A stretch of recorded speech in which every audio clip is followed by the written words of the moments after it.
नमस्कार दोस्तों, मेरे प्यारे साथियों, आप सभी का स्वागत है अपने यूट्यूब चैनल रनवे क्लासेस पे। आज का वीडियो आप सबके लिए फिर से बिहार पुलिस का वो सवाल जो आज एग्ज़ाम में पूछा गया है, वो सही मैथ का सवाल है जो काफ़ी खास आप सबके लिए। तो जो विद्यार्थी एग्ज़ाम दे के आए हैं, मिला लीजिए एक बार कि क्या बनाए हैं क्या नहीं है।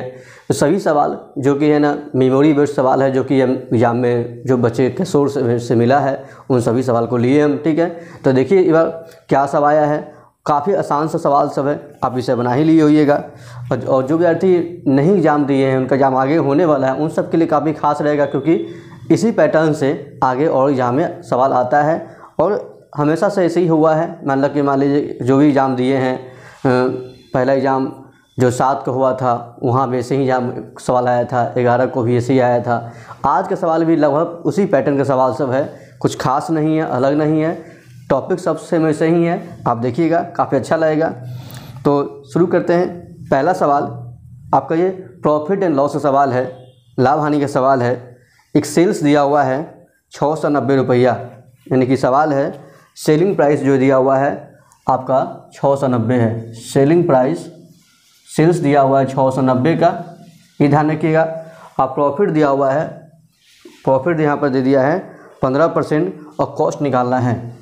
प्रॉफिट दिया है का इसका परसेंटेज है 15% है और कॉस्ट निकालना है। देखिए काफ़ी आसान सा सवाल है ये। आप इसे कुछ समय में, मैंने कुछ सेकंड में इसका आंसर निकाल सकते हैं। यहाँ पर जैसे 690 अमाउंट है, ये निकालना क्या है, कॉस्ट ना 100% निकालना है, हमको 100% निकालना है। और सेल्स मतलब यहाँ पे लाभ है ना, प्रॉफिट बढ़ के आया है तो आप बढ़ा के भाग लगा दीजिए। 100 में जोड़िएगा 15, 115% से भाग लगाइएगा, काटिए इसको।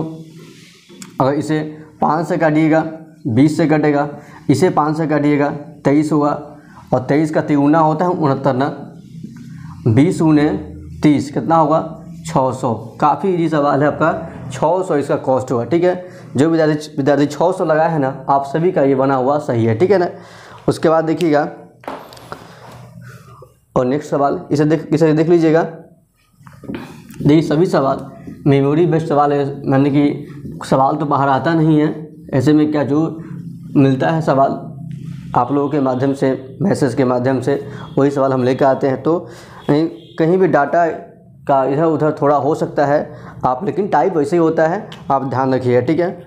और जो विद्यार्थी नए हैं, पहली बार जुड़े हैं, कभी यानी कि सभी चैनल को सब्सक्राइब कर लीजिए। इससे फ़ायदा क्या हुआ, हमारा वीडियो आप सभी तक पहले पहुंचता है, आप उसे देख पाएंगे। ठीक है। तो अगला सवाल देखिए, ये भी है ना काफ़ी आसान सवाल है। परसेंटेज का सवाल दिया है, टोटल टीचर का दिया संख्या दिया है। टोटल जो टीचर है, टोटल टीचर जो है, जो शिक्षक हैं, टोटल वो संख्या दिया 350 दिया हुआ है। उसके बाद इसमें से 350 में से मैथ का टीचर जो है ना, वो कितना है 84% है। तो बताना अदर टीचर कितना परसेंट होगा। देखिए काफ़ी इजी सवाल हो गया आपका, यानी कि अदर तो 100% में से पूरा मतलब 100% में से 84% निकल गया, कितना बचा 16% ना, 16% ही ना अदर टीचर होगा। ठीक, काफ़ी इजी है। तो इसका वैल्यू निकालना है, तो 350 का 16/100, काफ़ी इजी है। काटिए, 0 कटेगा, 5 का 7 गुना, 5 का 2 गुना, 2 से काटिएगा 8 से कटेगा ना, 8 गुने 7 56 होता है ना। बाकी अदर टीचर जो 56 टीचर होंगे। ठीक है ना, काफ़ी इजी है। आप जो विद्यार्थी ऐसा लगाए होंगे, आप सभी का ये सवाल सही होगा। ठीक है। अगला सवाल देखते हैं, इसे कर लीजिएगा। उसके बाद नेक्स्ट जो सवाल है, ये परसेंटेज का सवाल भी काफ़ी आसान है। 3/8 को परसेंटेज में बदलना है। 3/8 को परसेंटेज में बदले, मान लीजिए 3/8 को परसेंटेज बदल, देखिए किसी को परसेंटेज बदलना है ना, 100 से गुना करना पड़ता है, ध्यान रखिए। ठीक है।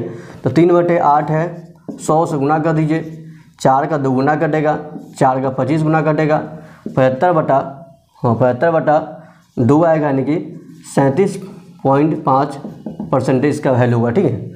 75/2% लिखिए या 37.5% लिखिएगा। बात आप सबका जो भी ऑप्शन रहा होगा आप इसे लगाए होंगे, आपका सही होगा। ठीक है ना। अगला सवाल देखते हैं। नेक्स्ट सवाल ये है, हाँ एक सवाल आपका अगला जो दिख रहा है आपका रेशियो का सवाल है, उसे देख लीजिएगा। रेशियो का सवाल, ये सभी सवाल जो है ना आपका टाइप सब सेम ही है, इससे पहले सब आया हुआ है, आप फिर से उस टाइप से आ रहा है, तो आप सभी इसे देखिएगा। जिन लोगों का आगे एग्ज़ाम होना है उन लोगों के लिए काफ़ी खास है, क्योंकि इसी पैटर्न से सवाल फिर से आएगा, ठीक है। तो अगला सवाल है, XY का जो रेशियो दिया हुआ है ये 5:6 है, 5:6। फिर YZ का रेशियो दिया हुआ है, YZ का रेशियो दिया हुआ है 15:14 दिया हुआ है, ठीक है। तो आपसे पूछा गया XYZ का वैल्यू क्या हुआ। देखिए काफ़ी इजी सवाल है, आज ही हम अपने क्लास में ये बात पढ़ाए हैं और सवाल आज ही आया है, ठीक है। देखिए मतलब क्या है कि देखिए जब जो कॉमन होता है ना उसको बीच में लिखते हैं। इधर कॉमन दिख रहा है ना, वाई मिल रहा है ना, वाई ले लीजिए और XZ को कहीं भर दीजिए, कोई दिक्कत नहीं, ठीक है ना। जो कॉमन होगा बीच में भरना है, बाकी नंबर को आप आगे या पीछे कहीं भरिएगा, उससे कोई दिक्कत नहीं, हमेशा सेम आएगा, ठीक है ना। और उसे उतार लीजिए। XY का वैल्यू 5 और 6 है, YZ का वैल्यू कितना है 15 और 14 है। इसे गुना कर लीजिए, जो कॉमन मिल रहा है, सो 15 × 6 90 होगा। इसे गुना करिएगा, देखिए नीचे जो भी होगा नंबर, नीचे वाले नंबर से पहले वाला नंबर गुना होता है, 15 × 5 = 75 हो गया। इसे गुना बाद वाला गुना करिएगा, ये 84 हो गया। ये कटने वाला नंबर भी है, 3 से कटेगा, 3 से काटिएगा 25, इसे 3 से काट दीजिए 30, इसे 3 से काटिएगा तो 28 है ना। ये तीनों नंबर काटने का आपका नया जो रेशियो आंसर आ गया 25, 30 और 28, आपका ये आंसर हो जाएगा। यदि आप इसे लगाए होंगे ना, आप सभी का ये बना हुआ सही, ठीक है ना। अगला सवाल देखते हैं। देखिए सभी सवाल जो है ना यानी कि पहले आए हुए पैटर्न से मैच करता है, और आप सभी को हमारा वीडियो या प्रयास अच्छा लग रहा है तो लाइक, शेयर और सब्सक्राइब कर लीजिएगा, और लोगों तक भेजिए। इससे क्या होगा कि वो सभी भी देख पाएंगे, है ना। और सभी सवाल आपको एग्जाम में आज का आया हुआ सवाल है, इसलिए आप इसे ज़रूर मिला लीजिएगा, आप कितना सही बना पा रहे हैं। और आगे जो भी एग्जाम आएगा फिर सबका इसी पैटर्न पे सवाल आएगा, ठीक है ना। और किसी कोई भी डाउट हो, दिक्कत, समस्या, परेशानी जो भी है, आप हमें ज़रूर कमेंट करिए, आपकी बातों को ध्यान रखा जाएगा, ठीक है। तो अगला सवाल देखते हैं। हाँ ये भी मेंस्ट्रुएशन का सवाल। देखिए हम कल बात किए थे कि मेंस्ट्रुएशन का जो भी फार्मूला आप देख लीजिएगा, अब लाइव में बात किए थे ऐसे।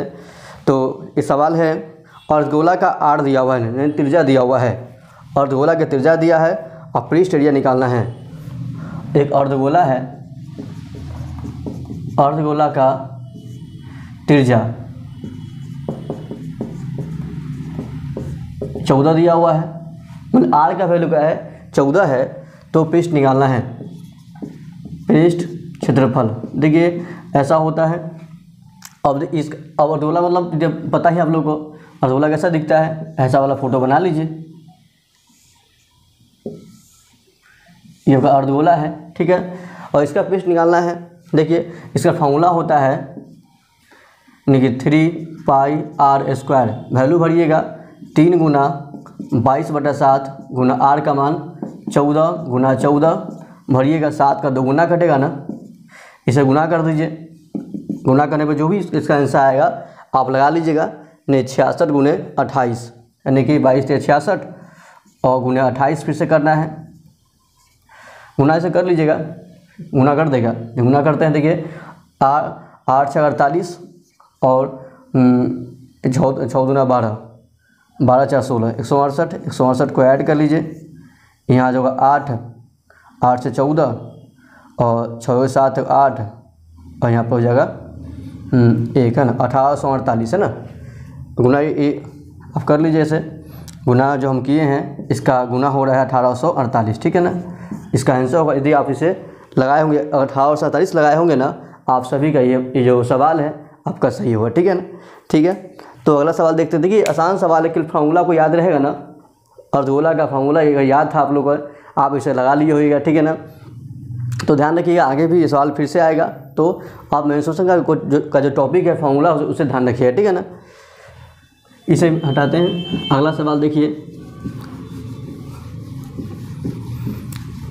उसके बाद देखिए अगला सवाल है, अगला हेडिंग ये है सिंपल इंटरेस्ट का सवाल आया है, जिसका कि सवाल कन्फर्म अभी तक पता कन्फर्म नहीं हो पाया, लेकिन ब्याज का कैसा मैसेज है कि ब्याज का क्वेश्चन रहा है, यानी कि क्वेश्चन सिंपल इंटरेस्ट का इसका यानी जो साधारण ब्याज बोलते हैं, साधारण ब्याज, ये सवाल रहा है। जो कि अब सवाल क्या रहा है वो यानी कि आपको पता, आप देख लीजिएगा जो भी रहा है। अब फॉर्मूला हम लिखा दे रहे हैं, आप सॉल्व कर लीजिएगा, आपसे मिला लीजिएगा। तो मतलब कि अगर आपसे ब्याज पूछा हुआ तो फॉर्मूला वही लगा लीजिएगा। इंटरेस्ट इक्वल क्या होता है, मूलधन समय दर बटा 100, ठीक है ना। उसके अलावा मान लीजिए कुछ और पूछेगा, मान लीजिए मूलधन पूछेगा तो कॉस गुना कर लीजिएगा, पी के निकालना है तो टी आर से भाग हो जाएगा, है ना। जो भी ऐसा होगा आप देख लीजिएगा। अभी कन्फर्म इसका सवाल नहीं मिला है, लेकिन सवाल था, है ना, ऐसा जहाँ तक मैसेज मिला है, ठीक है। अब नेक्स्ट सवाल जो देखते हैं, जो आया है उसे देखते हैं। एक अगला सवाल एक द्विघात सम का, अब अगला सवाल देखते हैं। देखिए इसके अलावा क्या है, एक सवाल इससे भी आया हुआ है द्विघात समीकरण से, यानी इसमें आया हुआ है क्या, मूलों का जोड़, मूलों का योग, है ना। ये सवाल भी आज एग्जाम में पूछा गया है। अब अमाउंट क्या, माने सवाल क्या तो पता नहीं, लेकिन क्या है आपका ये टॉपिक था, मूलों का जोड़ निकालना था। अब इसका फॉर्मूला आप लिख लीजिए, जो होता है आप देख लीजिए, ठीक है ना। फॉर्मेट इसका पता ही ऐसा होता है, ax² bx + c, ये फॉर्मेट होता है। यहाँ फार्मूला क्या बनता है, अगर मूलों का जोड़ बोलेगा ना, अल्फ़ा प्लस बीटा बोलेगा, आप क्या आंसर लगाइएगा, यानी कि alpha plus beta minus b बटा a, और गुना बोलेगा ना, मूलों का गुना बोल देगा, अल्फ़ा इंटू बीटा बोल देगा, क्या लगाइएगा, c बटा a। आप जो भी सवाल एग्जाम में रहा होगा आप देख लीजिएगा, से मिला लीजिएगा, आपका ये सही हो जाएगा, ठीक है ना। तो फॉर्मेट लिखा दिए हैं, फॉर्मूला लिखा दिए, आप इसे लगाइएगा, आपका ये बन जाएगा, ठीक है ना। काफ़ी इजी सवाल है। अगला सवाल देखते हैं। एक एपी का सवाल भी लगातार पूछ रहा है, ठीक है ना। एपी का सवाल भी यहाँ पे है। अगला सवाल देखते हैं, आप इसे कर लिए हैं। उसके बाद देखिए अगला सवाल, नहीं सभी सवाल जो है ना काफ़ी मतलब रिपीट हो रहा है। आप अगर ध्यान से जो टाइप चल रहा है, मान लीजिए जो 7 को हुआ, 11 को हुआ, आज हुआ, सभी को देखते तो आने वाले एग्जाम के लिए काफ़ी आपको फ़ायदा रहेगा, आप उसे अच्छा बना पाइएगा, ठीक है।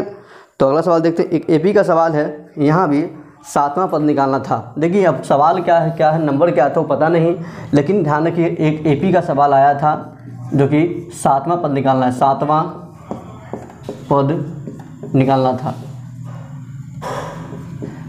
जो भी नंबर निकालना, 7वां निकालना हो, 10वां निकालना हो, जो भी निकालना हो ना, तरीका सब सेम होता है, फार्मूला सेम होता है। आप ध्यान रखिएगा, फार्मूला लिखा देते हैं। टीएन का फार्मूला होता है a + n-1 × d, ये पता ही है, आप इसे लगाइएगा, आपका इसका आंसर आ जाएगा, ठीक है ना। मतलब a के पास पहला वाला भर लीजिएगा, n के पास नंबर 7वां यानी 20वां जो भी बोलेगा आप n के पास भरिएगा, और d मतलब गैप, जो गैप बन रहा है ना हर पद के बीच में वो डी होता है, आप उसे रखिएगा, आपका ये आंसर आ जाएगा, ठीक है ना। अगला सवाल देखते हैं। उसके बाद देखिएगा एपी हो गया। एक क्वेश्चन जो कंफर्म यहाँ पर आया हुआ है, एक आयत का सवाल है। देखिए मेंस्ट्रुएशन का सवाल, फिर से एक और सवाल यहाँ पे है, आयत का सवाल। यहाँ ऐसा क्या बोला गया है, एक आयत का जो लंबाई है ना चौड़ाई से 5 ज़्यादा है और एरिया दिया हुआ है। एक आयत का जो एक फोटो यहाँ बना लीजिए, आयत है, आयत का चौड़ाई x मान लीजिए तो लंबाई 5 ज़्यादा है, 5 बढ़ा के है, इसका एरिया दिया हुआ है, क्षेत्रफल इसका दिया हुआ था, कितना दिया हुआ है, अमाउंट दिया हुआ है 750, ये दिया गया था। आपको निकालना है यहाँ पर कि लंबाई का वैल्यू क्या हुआ, जो भी निकालना हो, लंबाई चौड़ाई। देखिए अमाउंट, अगर ये लंबाई चौड़ाई निकाल ली तो आप कुछ भी आपसे निकाल सकते हैं। तो फिलहाल हम यहाँ पर इसे सॉल्व करते हैं। इसका फॉर्मूला क्या होता है, एरिया बताइए, L × B होता है ना, जो पता ही आप लोगों को।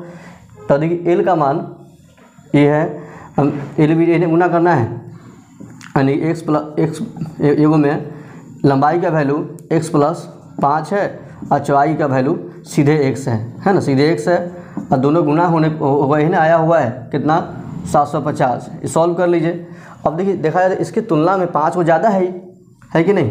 अगर इसे 2 भाग में बांटा जाए मान लीजिए तो क्या है, इसकी तुलना में क्या है 5 को ज़्यादा है। तो इसको आप सॉल्व करिए ऐसा बांटी 2 भाग में कि 5 को वो अंतर दिखाई पड़े, 5 को ज़्यादा दिखाई पड़े।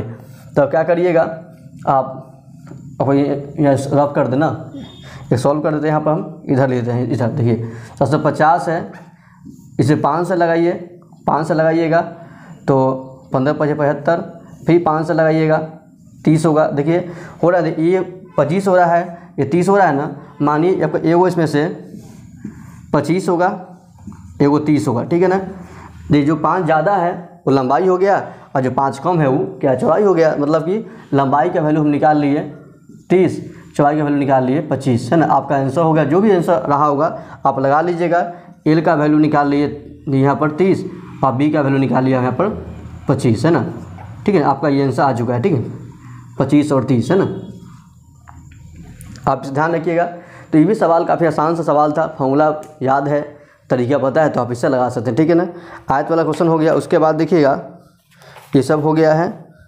हाँ, एक क्वेश्चन और जो ट्रिग्नोमेट्री का सवाल है जो हमेशा आ रहा है एग्जाम में, आज फिर से आया है सवाल। ये देखिएगा, ये आज ये सवाल जो है देखिए, अगर मान आपको याद है ना ट्रिग्नोमेट्री का ना, तो आपका मानिए ये जो एक मार्क्स आपका है ना कन्फर्म आएगा, ठीक है ना।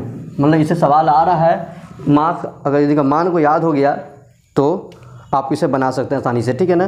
तो सवाल ये था sin 30 + cos 60, sin 30 degree plus cos 60 है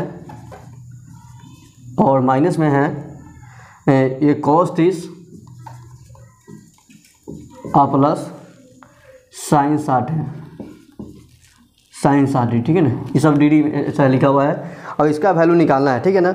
अब इसका वैल्यू क्या होगा, देखिए इसका वैल्यू अब याद कर लिए, याद किए हुए हैं भर लीजिएगा, ठीक है ना। हाँ, नहीं तो देख लीजिएगा कि पता इससे सवाल आता है, ठीक है ना। sin 30 का मान याद कर लीजिए, इसका होता है 1/2 होता है। cos 60 का मान ये भी 1/2 होता है। माइनस में cos 30 का मान √3/2 होता है और प्लस √3/2 होता है। देखिए अब इसे सॉल्व करना है। देखिए ये दोनों क्या है आपका, मान लीजिए ये दोनों ऐड कर लीजिए, कितना होगा, ये दोनों प्लस में, ये भी तो प्लस में है, तीनों प्लस में है कि नहीं। तीनों को ऐड कर लीजिए, आई घटा लीजिए, ठीक है। ऐसे भी सारा का लघुत्तम एक सेम बटा में है तो सेम लघुत्तम 2 लघुत्तम हो जाएगा, 1 + 1 माइनस √3 और प्लस में यहाँ पर होगा √3, इन ऐसा हो जाएगा। सबके बटा में सेम ही है। हाँ, सेम तो पूरा ही है, काफ़ी आसान हो गया। इसे सॉल्व कर लीजिए। इसे अब देखिए यहाँ पर ये दोनों कटेगा, √3 और cos 60 √3, है ना। ये तो ठीक ही हो जाएगा, आपका पूरा कट जा रहा है आपका, यानी कि यहाँ पे आपका ये वैल्यू हो जाएगा। अगर मान लीजिए अगर ऐसा दिया होगा ना, आपका ये दोनों कट रहा है, ठीक है ना। सवाल ऐसा ही सवाल होगा, इसे ये जो कट जाएगा तो 2/2 इसका हो जाएगा। तो इसका आंसर यानी कि यहाँ पर आपका 1 हो जाएगा, ठीक है ना। अगर यहाँ ब्रैकेट लग गया होगा ही ना तब अलग हो सकता है, ठीक है ना। जैसे कि मान लीजिए कोई बच्चा बोला है कि यहाँ पर कि यानी कि ये अलग अलग था ब्रैकेट में, तो आपको ये अलग अलग ऐड करना पड़ता है, फिर माइनस करते हैं। लेकिन जो भी हो आप देख लीजिएगा, क्योंकि यहाँ पर क्या सवाल यहाँ पर अगर ब्रैकेट नहीं होगा, लगातार लिखा हुआ ना, देखिए बटा में सब में 2 आ रहा है, 2 लघुत्तम रहेगा, 1 इस तरफ सेम रहेगा, ये 2 सेम है, कट गया माइनस प्लस, तो 2/2 यानी इसका आंसर 1 आंसर हो जाएगा, ठीक है ना। आप इसे जो भी ऐसे लगाइएगा आपका सही हो जाएगा, ठीक है। देखिए फॉर्मेट लिखने के ऊपर अलग अलग डिपेंड कर सकता है। देखिए अगर आपका ऐसा लिखा हुआ है ना, आपका ये आंसर रहेगा, ठीक है ना। कुछ और होगा तो कुछ और ऐसा हो सकता है, ठीक है ना। ऐसा नहीं कि हाँ कि बदलाव होने के बाद भी सेम आंसर होगा, ठीक है ना। देखिए आप देख लीजिए, देखिए मेन बात है ये सवाल है, काफ़ी ईजी है, वैल्यू भरना है, सॉल्व कर लीजिए, ठीक है ना। सॉल्यूशन करना है आपको आता है, आप सॉल्व कर लीजिए, ठीक है ना। इसके बाद देखिए अगला सवाल, नेक्स्ट जो सवाल है